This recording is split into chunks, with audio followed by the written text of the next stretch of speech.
Conservative new media viewers and New York Knicks and Brooklyn Nets fans around the world, what is up? We are here to analyze and report on the 96-89 overtime victory tonight by the Brooklyn Nets over the New York Knicks in the first installment of the Battle of New York for 2012-2013.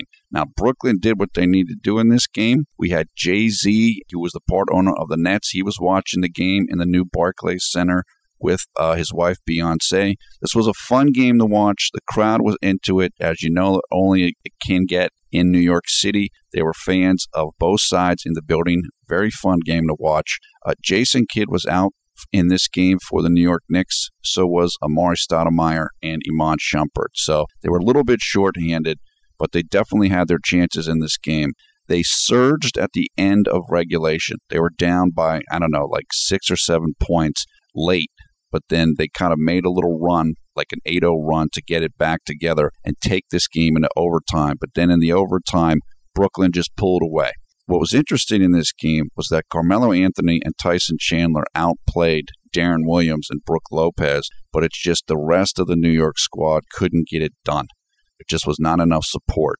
Chandler and Carmelo were the only two Knicks in double-figure scoring. So for the Nets, they had big nights contributions from Jerry Stackhouse and Gerald Wallace. Both of those guys played really well, and they had some key buckets late in regulation and in overtime. Now, a question that occurred to me is, did Jeremy Lin and the Houston Rockets blowout loss for New York, that shake the Knicks' confidence?